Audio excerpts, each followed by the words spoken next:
आचार्य भगवंत अमृतचंद स्वामी ने आत्मख्याति टीका में कलशों का प्रूपण किया। उन्हीं कलशों पर शुभचंद्र स्वामी ने परम अध्यात्म संस्कृत टीका का सृजन किया।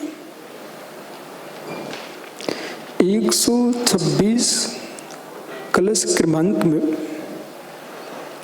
भगवत अमृतचंद स्वामी कह रहे हैं, समाधि की दृष्टि जो है वो द्वैतभूत है। एक भेदात्मक दृष्टि है, एक अभेदात्मक दृष्टि है। महात्मा श्रुत सागर विश्रुत सागर, ये शब्द आपको बार बार ध्यान रखना है अंतिम श्वास के समय तक। समाधि अभेद से नहीं हो सकती, समाधि भेद से नहीं हो सकती, समाधि भेदात्मक दृष्टि से ही होगी। कुछ वस्तुओं में भेद करना पड़ेगा, कुछ वस्तुओं में अभेद करना पड़ेगा। उसी वस्तु में भेद करना पड़ेगा, उसी वस्तु में अभेद करना पड़ेगा। ओहो, समाधि के लिए कितना बड़ा पुरुषार्थ है।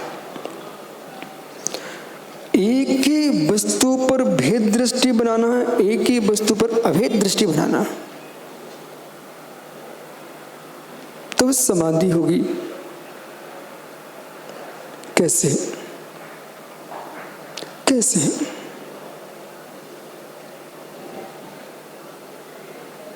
मुनि संघ है, किसी साधु में राग न बढ़ जाए,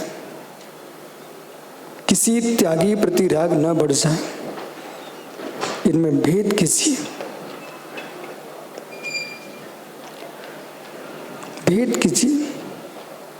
श्री सागर जी, कमंडल की टोटी का राग भी मोक्ष से रोक लेगा। माना कि विश्रांत सागर ने अपने कमंडल की टोटी सोने की लगवा ली, अब बेचारा कहीं भी रखेगा दृष्टि कमंडल पर रहने। सब कुछ छोड़ दिया, बिल्कुल शांत बैठा है जीव, पर कमंडल की टोटी ने संसार की टोटी बना दिया।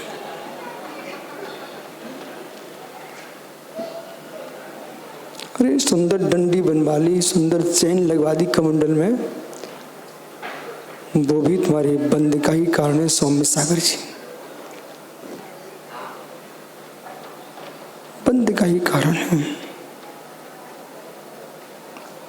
और किसी का सुंदर दिख रहा है, समत्व सागर का सुंदर नहीं दिख रहा है, अपने ही कमंडल में द्वेष बुद्धि आ रही है, समाधि बिगड़ रही है। इसलिए आस पास की जो सामग्री है उसमें भी समाधि देखना है। इसलिए 126 कलश कह रहा है, साम्य दृष्टि भेद दृष्टि, दो दृष्टियां युगपत बनाना पड़ेगी विकास छाबड़ा जी। राग न बढ़ पाए, इसलिए भेद दृष्टि का ध्यान रखिए। भिन्नत्व अतद्भाव, अतद्भाव स्वरूप अस्तित्व का चिंतन कीजिए। स्वरूप अस्तित्व में भिन्नत्व एवं जितनी भी समाधि हुई है, होंगी, भविष्य में हो चुकी है, हो रही है, इसके बल पर ही समाधि होगी। मृत्यु शांत भाव से हो जाना अलग विषय है और समाधि होना अलग विषय। मृत्यु तो ऐसी है विशोक सागर की, शरीर बल समाप्त हो गया, उसमें 2 शब्द पकड़ना, 2 शब्द पकड़ना। सभी माता जी ध्यान दो, 2 शब्द पकड़ना, बल और वीर। बल और वीर, बल और वीर, ये सब विषय अपने लिए चल रहा है। बल वीर का क्षय समता भाव नहीं है।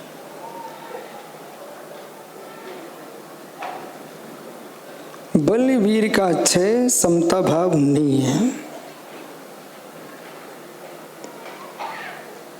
बल वीर का क्षय समता भाव नहीं है।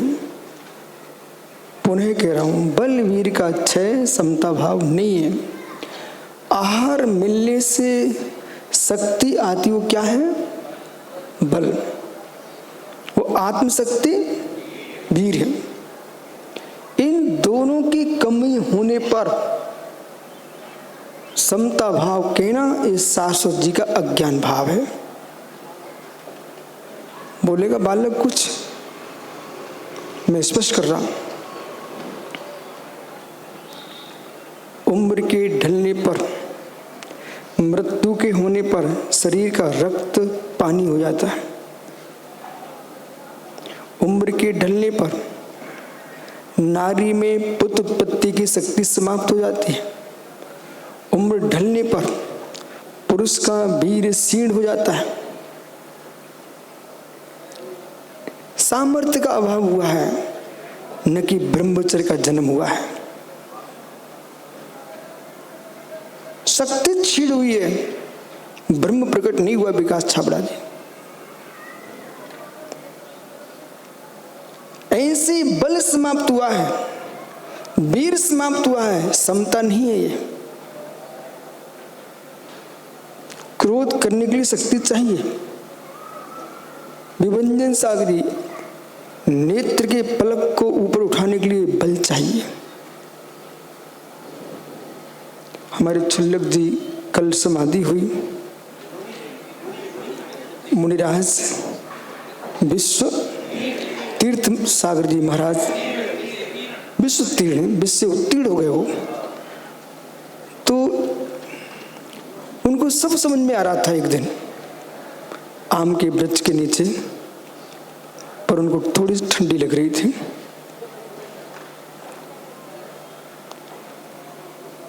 आंखों में इतनी सामर्थ्य नहीं थी उस दिन उनके पास कि आंख खोल पाए।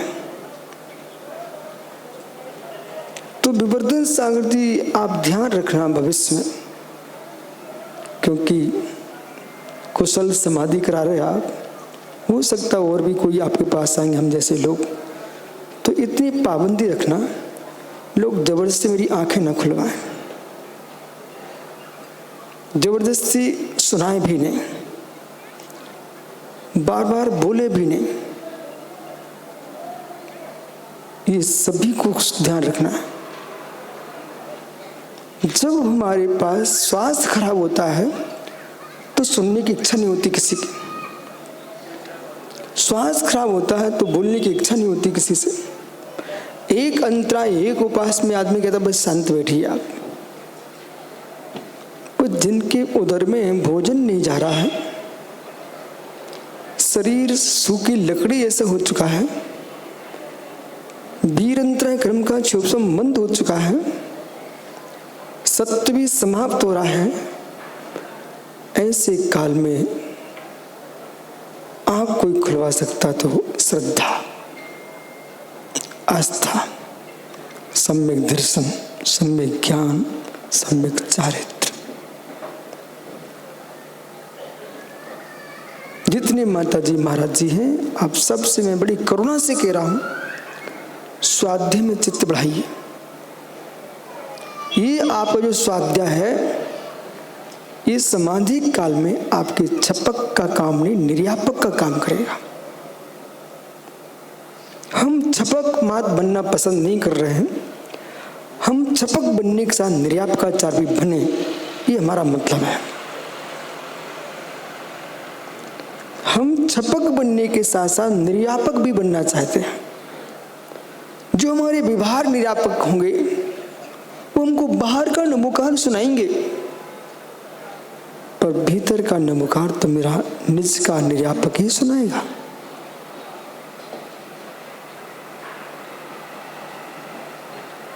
समाधि कौन कराएगा? बिहार निर्यापक 48 होंगे, वे 48 फेल हो जाएंगे यदि भीतर का निर्यापक प्रसन्न नहीं है। आप देखो इस तीर्थ सागर महाराज को, जीवन की अंतिम क्षण में, अंतिम दिन में भी क्या बोले, मुनि दीक्षा चाहिए हमको। सामने वाला समझ रहा है कि मैं आहार कैसे करूंगा, पर ये भी समझ रहा है अब आहार होना ही नहीं है तो क्यों ना दिगंबर होके जाऊं। प्रसन्न होके दीक्षा लिए, गदगद भाव से उस दिन पूर्ण नेत्र खोले और जो मुनिराज वहां थे, महाराज थे, आचार्य, सबके पैर छुए। इसलिए संयम सागर जी, बालक संयम श्रम सागर जी, बेटा प्रभावना का श्रम एक किनारे रखा रहे, समता पर श्रम रहा, प्रभावना तेरे आगे आगे दौड़ेगी। हम समाधि नहीं कर सके तो जगत को प्रभावित करने से क्या लाभ? हमारी समाधि के बाद लोग प्रभावित होते रहे तो बोल दो एक बार गणाचार्य विराग सागर महाराज की जय। क्यों क्यों?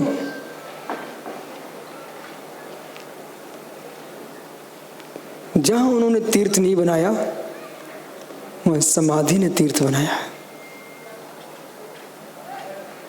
पूछो विभूश्री अम्मा से, जहां पर उन्होंने तीर्थ नहीं बनाया उतनी विशाल भूखंड पर वहां तीर्थ बना है जहां पर उन्होंने समाधि की है। बेटा सुन रहा है ना? भैया सुन रहा है ना? ये सुन रहे हो? भेद में अभेद दृष्टि, अब थोड़ा कठिन कर रहा हूं, भेद में अभेद दृष्टि। सुंदर सागर महाराज जी ये शब्द सही बोला, भेद में अभेद दृष्टि, भेद में अभेद दृष्टि। समझ रहे आप लोग? भेद में अभेद दृष्टि, अभेद में भेद दृष्टि, भेद में अभेद दृष्टि। प्रवर्तक महाराज क्या मुस्कुरा रहे हैं? भेद में अभेद दृष्टि,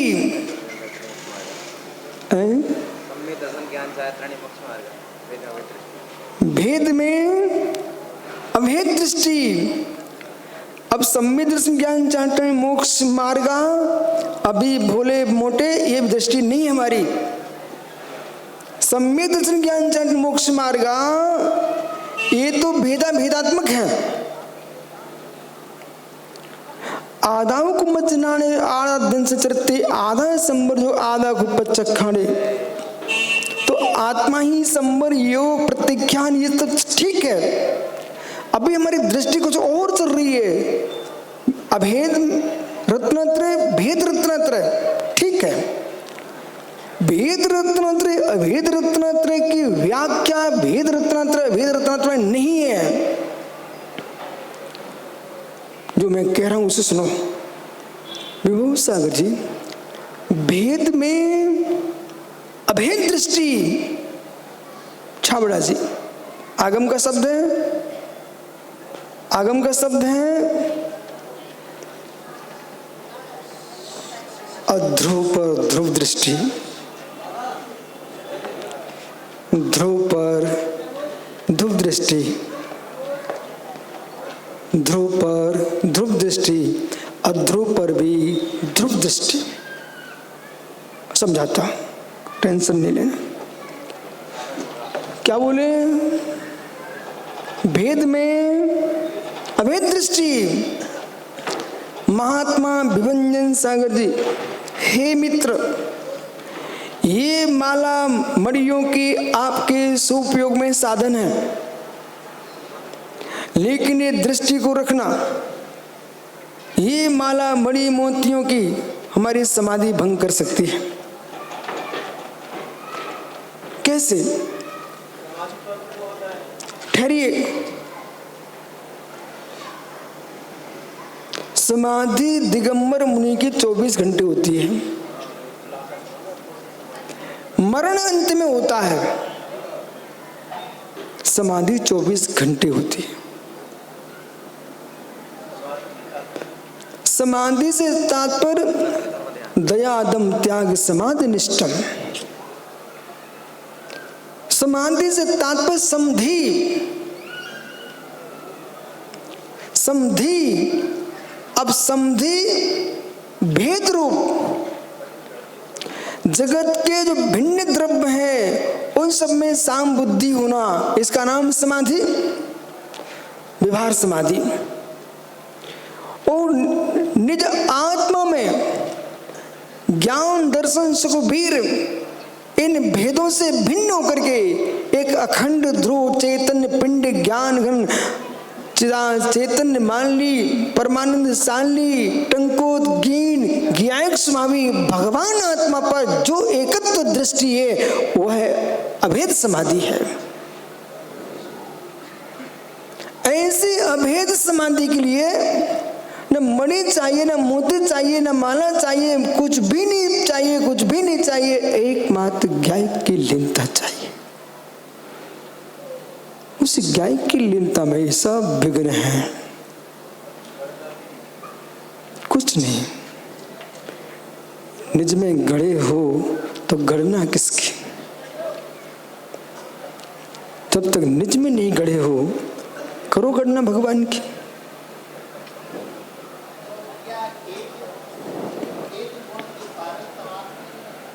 इसलिए विदाम्बर सागर जी, समाधि वाले के लिए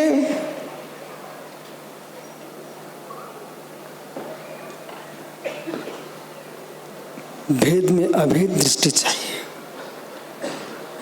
मैं स्पष्ट कर रहा हूं, समाधि वाले के लिए भेद में अभेद दृष्टि चाहिए। ये विशुद्ध सागर सोचें, प्रवर्तक महाराज सोचें, जिनकी उम्र नजदीक आ रही है, भेद में अभेद दृष्टि समझाता।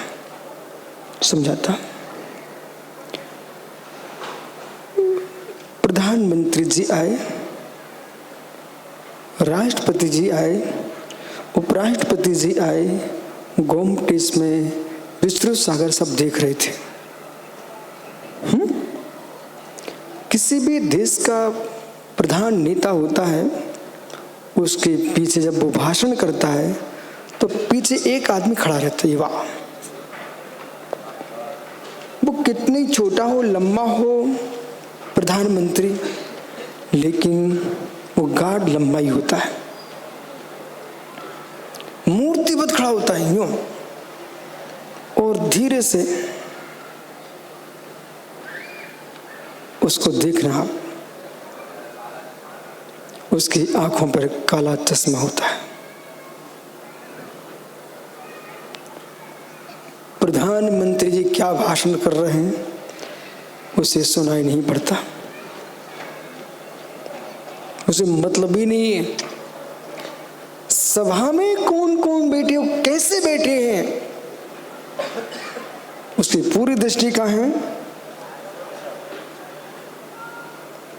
एवं भूत नए से वो देख रहा है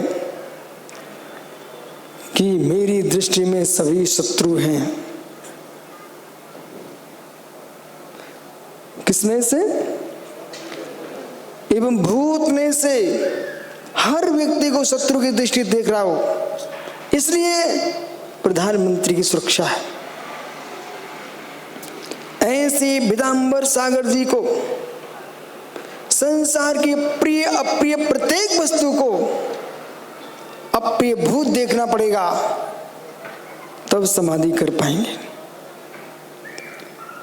जो अप्रिय है वो तो अप्रिय है ही, जो प्रिय है वो भी अप्रिय ही है।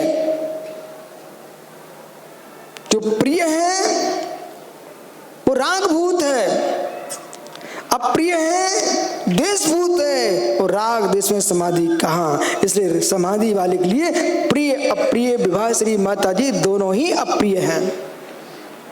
कोई आपकी शिष्या विशेष प्रिय हो, उसे अप्रिय मानना अपने अंदर, उसे बोलना कुछ नहीं। ये निर्णय भीतर के हैं। भगवती आराधना जी ग्रंथ की भाषा में बोलूं, जो हितैषी है आपका पर आपसे मधुर नहीं बोलता, सुयश सागरी हितैषी है आपका पर मधुर नहीं बोलता,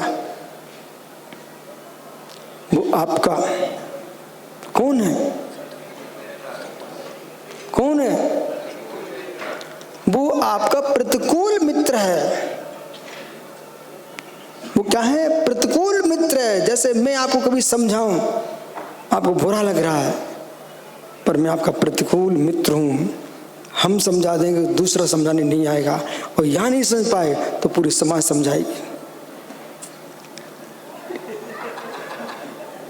पूरी समाज को अपना गुरु बनाना चाहते हो तो मत सुधरो,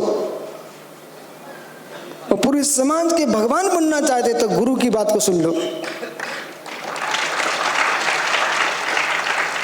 ऐसा ही है विश्रांत सागर, इसमें 2 इंच भी कोई अंतर नहीं है। जो गुरु की बात को नहीं समझता उसकी पूरी समाज गुरु बनती है। जो गुरु की बात को सुनता है उसकी सकल समाज शिष्य बनती है।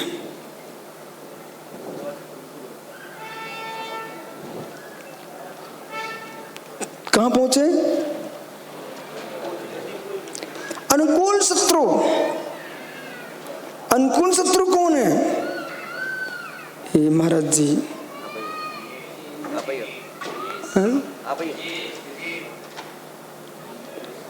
अनुकूल शत्रु। अनुकूल शत्रु वो है जो आपकी हर इच्छा को पूर्ण कराता है। तुमको क्या पाहिजे, क्या क्या चाहिए है, सारी वस्तु मिलेंगी। आप मेरे साथ चलो, मेरा साथ दो। बाजरा की रोटी मिलेगी, ज्वार की मिलेगी, ठीक है, आइसक्रीम भी मिलेगी, सब कुछ मिलेगा आपको। ये आपको जो लुभा लुभा करके ले जा रहा है, वो सारी की सारी सुविधा देने की बात कर रहा है। बोले जो तुमको चाहिए सब मिलेगा, एसी कूलर पंखा सब मिलेंगे। मित्र समझिए, वो तुम्हारा अनुकूल शत्रु, व्यवहार से अनुकूल है पर कर्म बंध का पूर्ण साधन है। वो तुमको सुधरने नहीं देगा, बिगाड़ के रख देगा। वो अनुकूल शत्रु। इसलिए भेद पर अभेद दृष्टि 156वां क्लास में व्याख्या कर रहा हूं। ये चले आ रहे हैं, देखो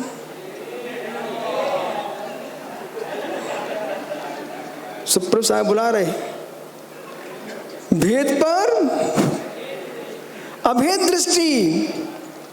अब भेद पर अभेद दृष्टि, ये सुप्रभ साहब बहुत कठिन है। इसको लाइए अपने पास। जगत में कोई शत्रु नहीं मिलेगा। भेद पर अभेद दृष्टि। तो जैसे वो खड़ा हुआ है नेताजी के पीछे, कषाय पहाड़ जी ग्रंथ की दृष्टि से देखें आप, एक इकलौता ग्रंथ है। 60 खंडागम से भी पहले का ग्रंथ कोई है तो कौन है? कषाय पहाड़। कषाय प्रावत ग्रंथ में जो नयों की व्याख्या है वो बड़ी आनंदमयी व्याख्या है। प्रत्येक विषय को नए के साथ कषाय के साथ नए लगाया है। एवं भूत ने, विकास भैया, एवं भूत ने क्या कह रहा है?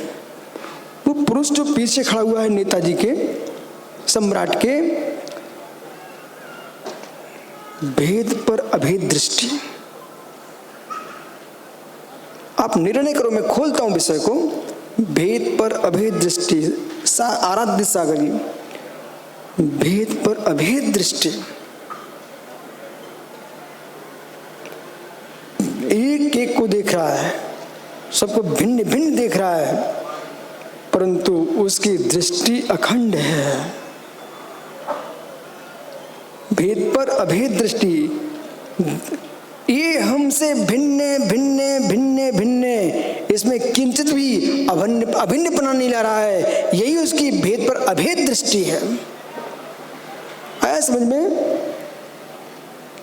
फिर से कहता हूं, निसंग सागरी, आप देह से भिन्न हो, एक बात जान लिया, फिर तुम्हारी छूट गई दृष्टि, तो तुम शरीर को श्रृंगार करने में लग गए।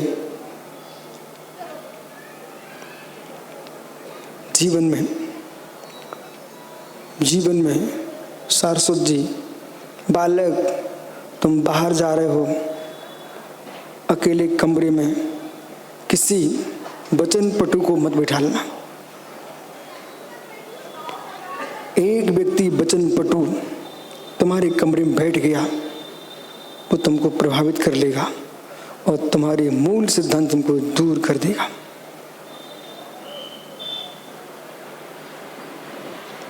वचन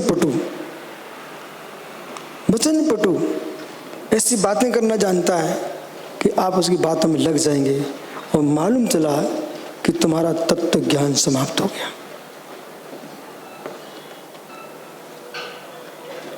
यदि किसी को शत्रु तुमने जान लिया है, वो कितनी प्रीति दिखाए, उसे तुम शत्रु मानते रहोगे तो तुम्हारी भुजाएं फड़कती रहेंगी।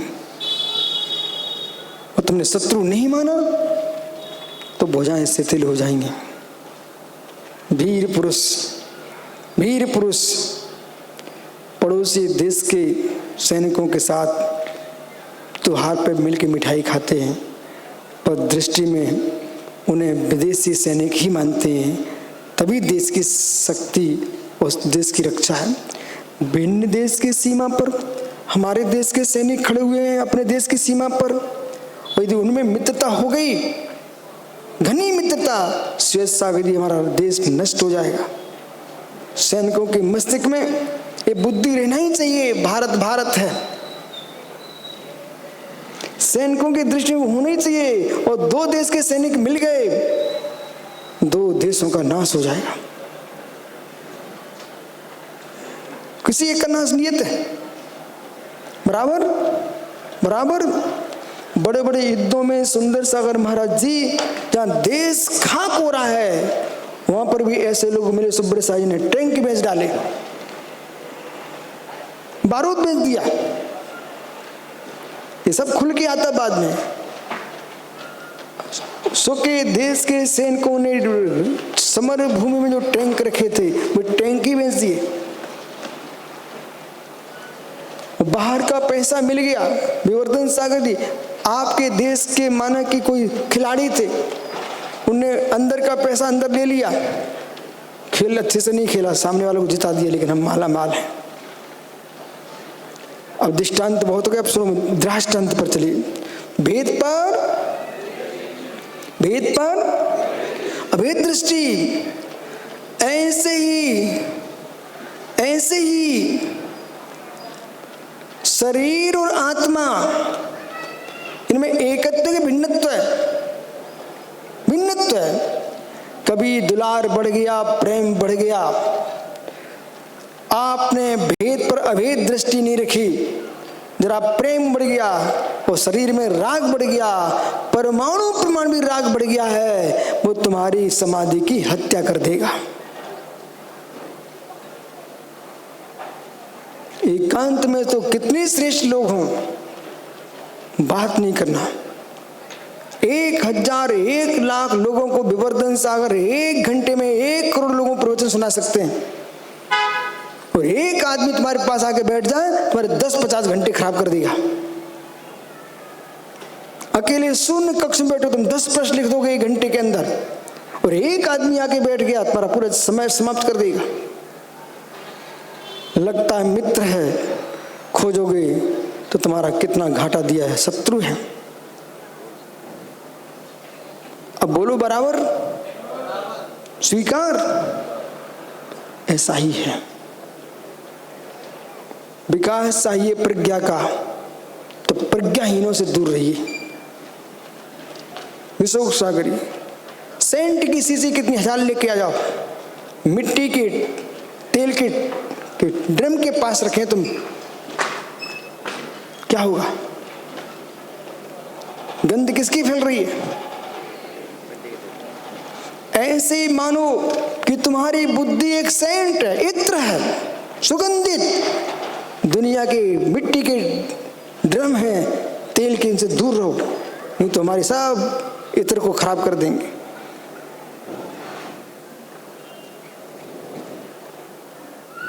दिल्ली में पड़े, दिल्ली में सुब्रत शाह जी, इन भैया के ऊपर विद्यानंद महाराज ने बहुत खर्च किया है, विरंजन और विभंजन के ऊपर।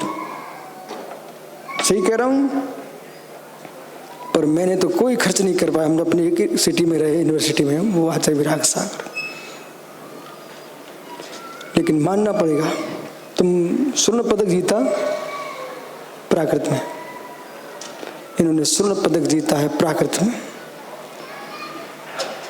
लेकिन प्रयोग करो, जो पढ़ाई की है अभ्यास बढ़ाओ, और प्राकृत इतना अच्छा कर लो कि तुम ग्रंथ लिखने लग जाओ। विरंजन सागरी, आप भी दिल्ली में रहो,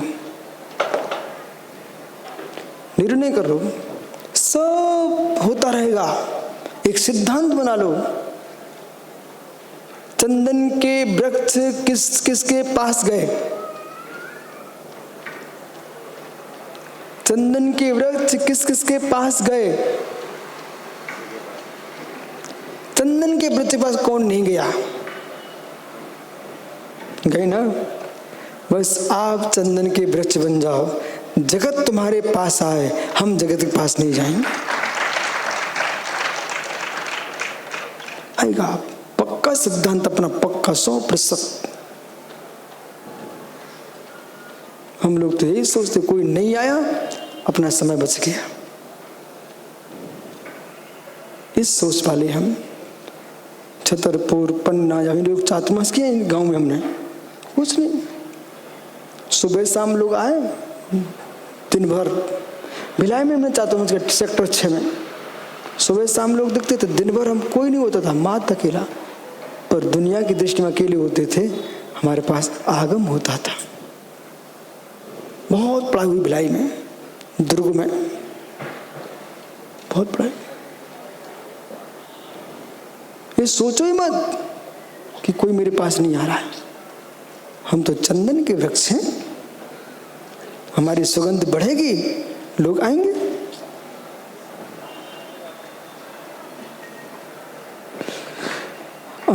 राजवार्तिक में तो ऐसे ही लिखा है जैसा मैं कह रहा हूं। उन्हें पुष्प की बोणी का दृष्टांत दिया है। पुष्प की बोणी जैसे बंद है, कुछ भी नहीं दिखता, तो वही अपना समय आता जब खिलती है ना, तो सारे मोहल्ले को सुगंधित कर देती है। ऐसे तीर्थंकर प्रकृति का जो बंद है, वो पुष्प की बोणी है, जब खिलती है ना, तो 3 लोक में आह्लादपन कर देती है। देखो, नाम लेने सबके चेहरे मुस्कुरा रहे हैं। आपको धूप लग रही है, छाया में आ जाओ। ये मत कहो कि प्रवचन बंद कर दो, अब छाया में आ जाओ। भेद पर अभेद दृष्टि, क्या गजब। पर यहाँ छाया, फिर भी दया की दृष्टि हमारी भी है। तुम इधर आ जाओ, धीरे से आ जाओ, आ जाओ, आ जाओ भैया।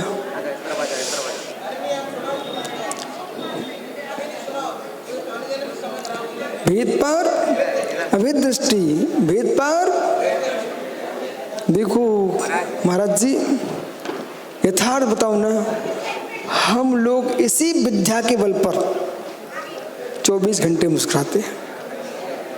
यदि ये विद्या अपने पास न हो तो दिगंबर मुनि जैसा दुखिया कोई नहीं मिलेगा। न कपड़ा, न घर, न मकान, न कुछ भी ठिया ठिकाना नहीं है। किसके बल पर तुम मुस्कुरा रहे हो? भेद पर अभेद दृष्टि, अभेद पर भेद दृष्टि। अब भेद पर अभेद दृष्टि, अभेद पर भेद दृष्टि क्यों बोल दिया? जो संश्लेष संबंध है, अभिन्न है। आत्मा का कर्म का जो संबंध कैसा है?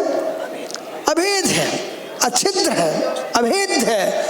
वो अभेद में भेद करो, अभेद में भेद करो, वो भेद में अभेद करो। अब कलश पढ़ते हैं।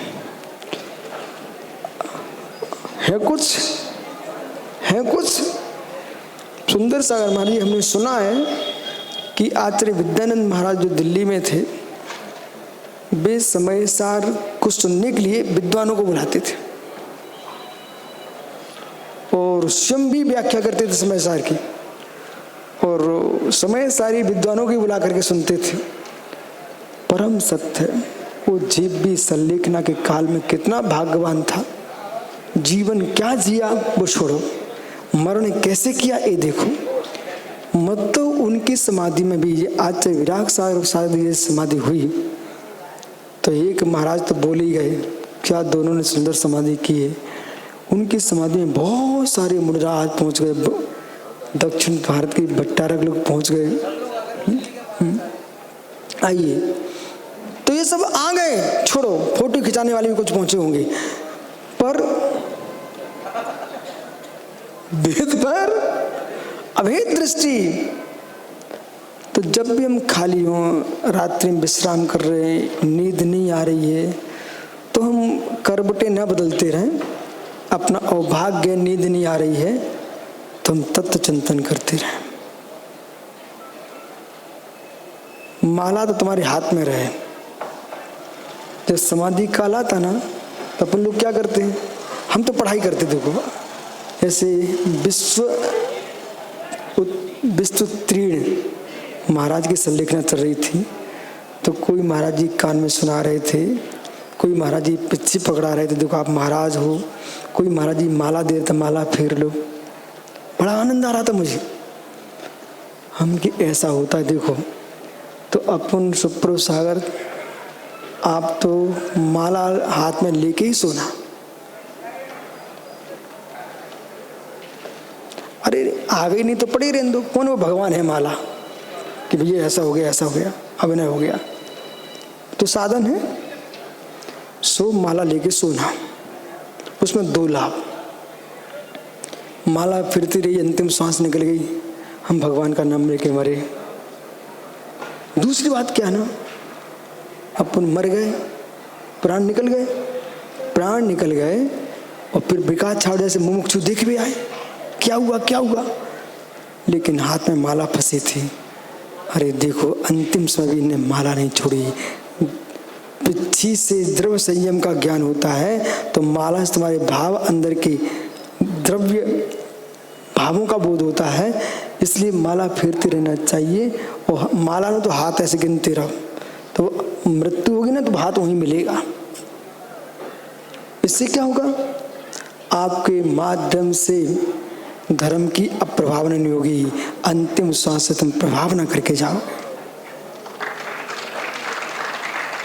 अब कोई अभागा पापी जीव गुटखा बगल में रख के और खा के सो गया, वो मर गया, भले अंदर छोड़ दिया हो, लेकिन क्या कैलाश वैद्य कहेंगे, क्या विकास छाबड़ा कहेंगे कि समाधि कर गया? बोले मुख में गुटखा भरे था, ऐसे बोलेंगे ना। इसलिए आलोचक अनालोचक,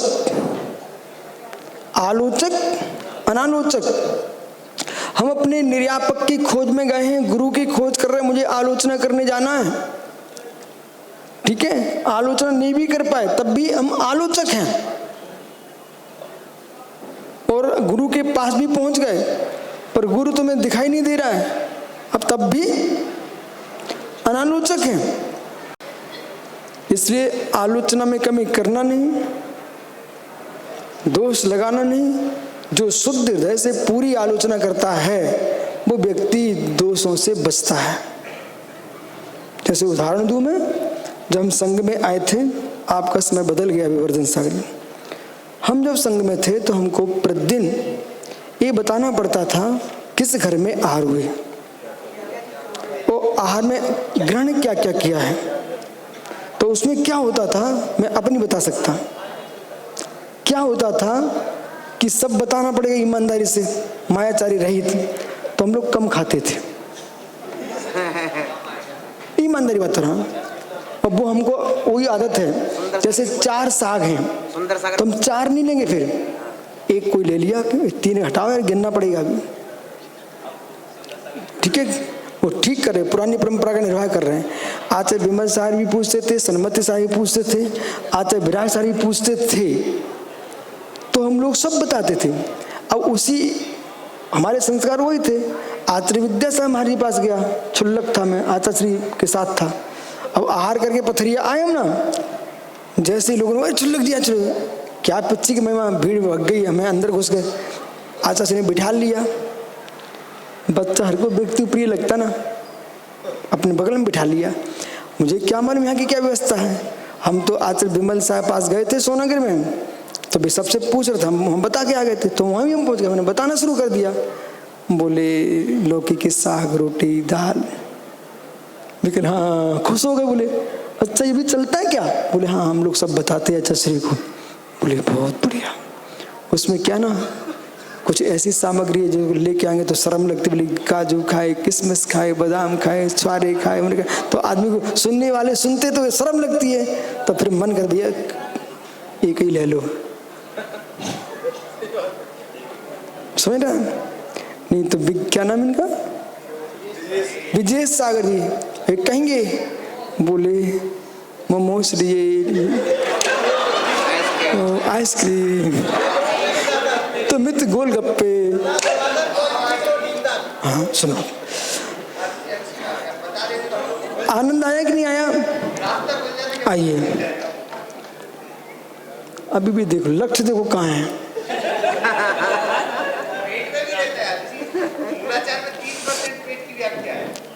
उदयति उदयम गच्छति चिकासित्यर्थः,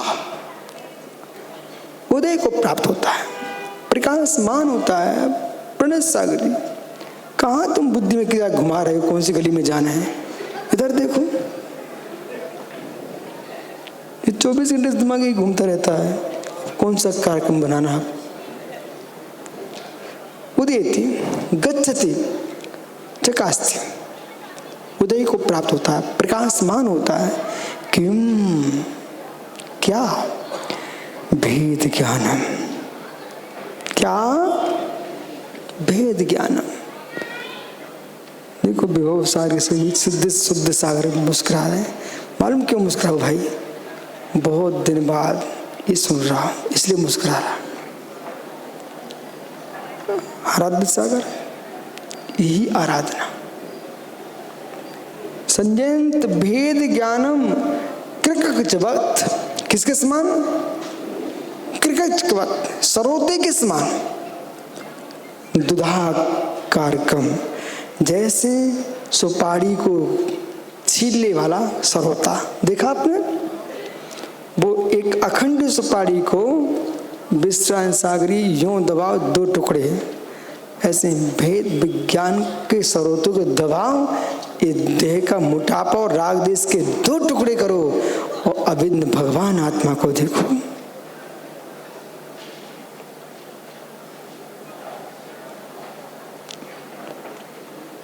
दूसरा फल देखो, बादाम, सुपारी हटा दो, बादाम के भी 2 टुकड़े करो, अंदर से मैगी निकल पड़ती है।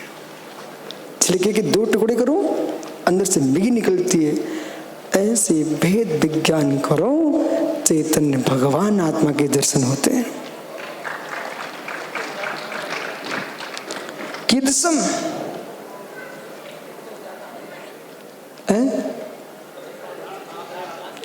इस सब हमारे संघ में चातुर्मास में इंदौर में विकास छावड़ा स्वाध्याय कराने आते थे महाराजों की।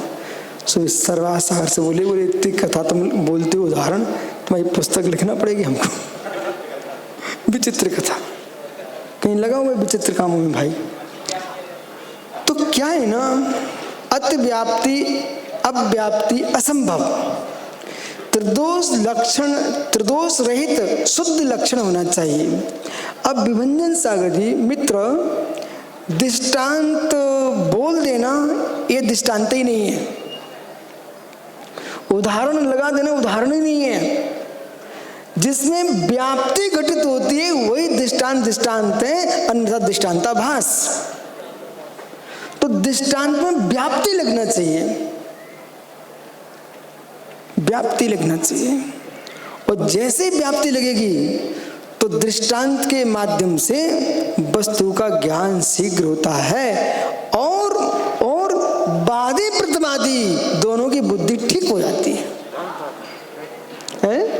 दृष्टांतात मति स्फुरायते, दृष्टांत बताते मति स्फुरायते। श्री हंसनाथ भगवान के स्तवन में समंत स्वामी ने दृष्टांत की महिमा गाई है। इसलिए जैसे सरोते से क्या किया, दुधाकर्णम, दो टुकड़े कर देते हैं, ऐसे यहाँ पर दुधाकारकम ज्ञानम, जो ज्ञान है वो बहुत महत्वपूर्ण है। कस्य ज्ञानस्य रागस्य, अब यहाँ विषय बदल रहा है, ज्ञानस्य रागस्य, दो भेद किए किसके, ज्ञान के और राग के। ज्ञान रागियो परस्पर अत्यंतो विलक्षणत्वम भिन्नत्वम, ज्ञान में राग में अत्यंत भिन्नत्व है, विलक्षणत्व है। इसलिए मित्र, द्रव्य कैसा है, भाव कैसा है, राग और ज्ञान, इन्हें भेद करो। जो कहते हैं तीन सागर ध्यान नहीं लगता है, आंखें बंदी नहीं होती है, इसका मूल बिंदु है तुम्हारा चिंतन नहीं है, चिंतन नहीं है। जिसका चिंतन गहरा होगा, जैसे टेंशन बोलते हैं आप, टेंशन, तनाव में आ जाए आदमी तो अपने आप दिमाग आंखें बंद होने लगती हैं। ऐसे चिंतन में डूब जाए तो व्यक्ति अपने आप शांत हो जाता है। और फिर देखो, जैसे पानी शांत हो जाए तो उसके अंदर पड़ा मोती दिखता है, मल पड़ा तो मल भी दिखता है। ऐसे चित्त शांत हो जाए तो ज्ञानी योगी को राग और ज्ञान भाव दोनों साकित भिन्न दिखते हैं, भिन्न दिखते हैं। तुम राग के पीछे द्वेष करने जा रहे हो, इसकी योनि स्थान कौन है, ये प्रश्न करो। राग के पीछे द्वेष करने जा रहे हो सुप्रभ सागर जी, इसका योनि स्थान कौन है? जो योनि स्थान दिखेगा तो द्वेष जिससे करने जा रहे थे उसे तुम छोड़ दोगे, स्वयं के योनि स्थान से द्वेष करोगे। क्योंकि राग के योनि स्थान तुम्हारी आत्मा ही है और द्वेष की योनि स्थान तुम्हारी आत्मा ही है। अशुद्ध निश्चय से, व्यवहारने से। मित्र छाबड़ा जी बराबर, हम गहरे में नहीं बैठ पाते, तुम दूसरे को देखते हैं। जिस दिन गहरे में बैठ गए, सही माता जी को समझ में आ रहा है ना? देखो माता जी, स्त्री पर्याय है, आज सामान्य प्रवचन नहीं चल रहा है, एक ग्रंथ की व्याख्या चल रही है, इसमें किसी को छोड़ा नहीं जा सकता। एक मात जनक जननी से बोल के आए हो, मैं स्त्री पर्याय का क्षय करने जा रहा हूं। अब जगत के छोटे मोटे कार्य के पीछे, जैसे घर में राग द्वेष चलता था कुटुंब से, हम आपस में राग द्वेष कहीं साधु साध्वी से हो गया, तो ये मित्र विश्वास रखना, पान के ठेले में आग लग जाए तो 100, 200, 500 का घाटा लगेगा। और सोने चांदी की दुकान में आग लग जाए तो करोड़ों पे स्वा होगा। ऐसे त्यागी जीवन में कसाय भाव जग गया तो तुम्हारा प्रचुर घाटा लगेगा। इसलिए अपन को भेद पर अभेद दृष्टि रखिए। हम भले विभव सागर हमारे गुरु भाई हैं, सुंदर से हमारे गुरु भाई हैं, सब शिष्य गुरु भाई बहनें बैठे हुए हैं, ये सब हम व्यवहार से 24 घंटे बोलते बराबर हम बोल रहे हैं, हम भी 8 दिन से। लेकिन मुझे मालूम है ये रोम खंड भी मेरा नहीं है। मैं इस देह से भी अपना ममत्व नहीं रखना चाहता हूँ। फिर पर की देहों का राग बंद करके, बद्ध का राग बंद का कारण है तो अबद्ध का राग मुझ का कारण कैसे हो सकता है? विकास छाड़ा कब तक घर में पिटता रहेगा भाई राग से? धिक्कार हो तुझे, धिक्कार हो हे जीव, धिक्कार हो। धवल जय धवल महाबंद सरखंडागम 56 साल 90 साल जैसे ग्रंथों की वाचना करने के बाद भी तू राग से पिटे, मुझे तो दया आती है। मैं थोड़े कह रहे हैं कि सासू बेटी से पिटे, मैं तो ये कह रहा हूं किससे पिटा जीव? राग से पिटा। इसलिए जितने घर में हैं वे पति पत्नियों से नहीं पिट रहे हैं, बेचारे राग से पिट रहे हैं। राग से पिटना बंद हो जाए तो दुनिया अपने आप दूर भग जाएगा जीव। वो बाहर भगने के बाद भी फिर भी हम राग से पिटते रहे तो तुम्हारा साधु जीवन व्यर्थ है।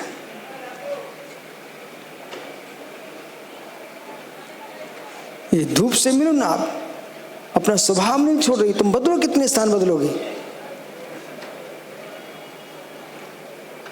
बदलते रहो, उठते रहो, बैठते रहो, पर धूप कह रही है हम अपनी नियत गति में चलेंगे।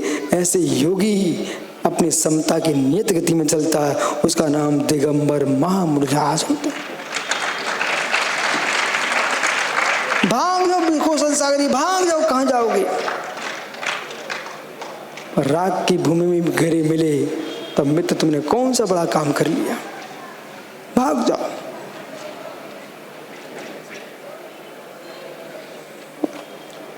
आज सुबह भी सब मुस्कुराए, तभी सब मुस्कुरा रहे हैं। इनके अंदर तो लड्डू फूट रहे। बस पूरा कर रहा हूं, पूरा कर रहा हूं। विशोक सागर जी, मैं तो ये दिखा रहा हूं मात्र कि बाहर की बातें किए बिना भी लोगों को मुस्कुराहट दिलाई जा सकती है।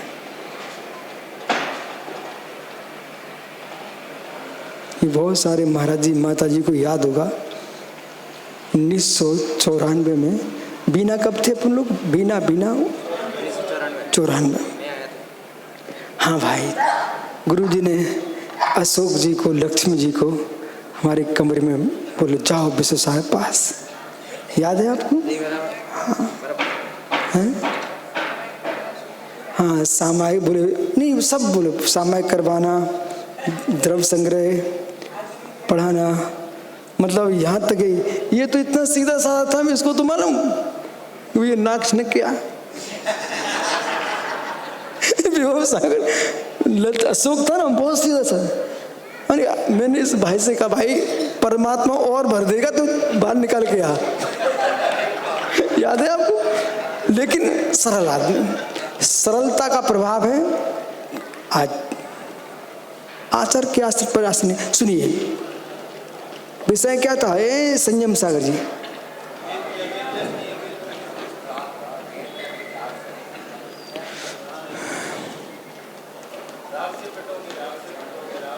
कोई किसी से नहीं पिटता, राग से ही पिटते हैं। तो 94 में मूल बसाटे बीना में अशोक बीच में आ गए। चातुर्मास हुआ, ठीक है। आओ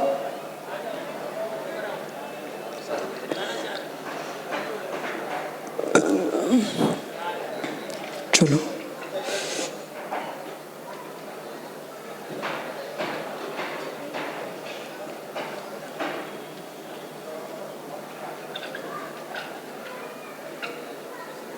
भैया जाओ निर्गन सागर जी, निर्विकल्प सागर जी महाराज को छोड़ के आओ।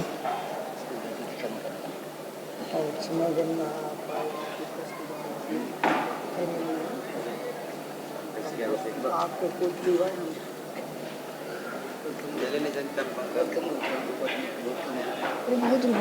बहुत बड़ा महोत्सव हुआ।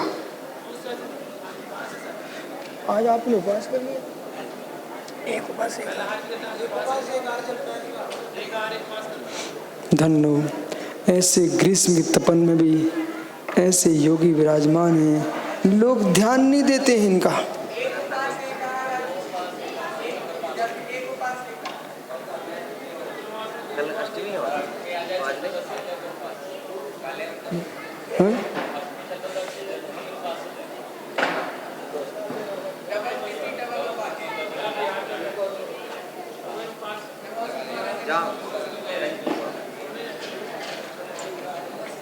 ओम नमस्ते। आप तो विराजो, सुनो महाराज जी जा रहे हैं। अवेद पर भेद दृष्टि, बस मैं पूर्ण कर रहा हूँ। अब विषय जो है ना बिखर गया। 94 की सार इतना सा है। बीना में आचार्य ने हमसे कहा कि विश्व सावी प्रवचन करके आओ, ठीक है। सो हमने प्रवचन किया, बहुत दिन बाद की बात है, तत्व सार पर, और सबको बोल दिया परगत तत्व। तब ढंग से बात की, पूरे सन्नाटा छा गया। तो गुरु जी के पास शिकायत गई, बोले गुरु जी इनने सबको परगत तत्व बोल दिया है, अब क्या होगा। और जितने संग में महाराज जी माता जी बैठे थे, बोले एक ऐसा प्रवचन है। तो ये अभेद पर भेद दृष्टि वाली जो दृष्टि है ना, समय सार में जितना गहरा व्याख्यान किया गया है, सभी आचार्यों ने समय सार की बहुत नकल की अध्यात्म की व्याख्या करने के लिए।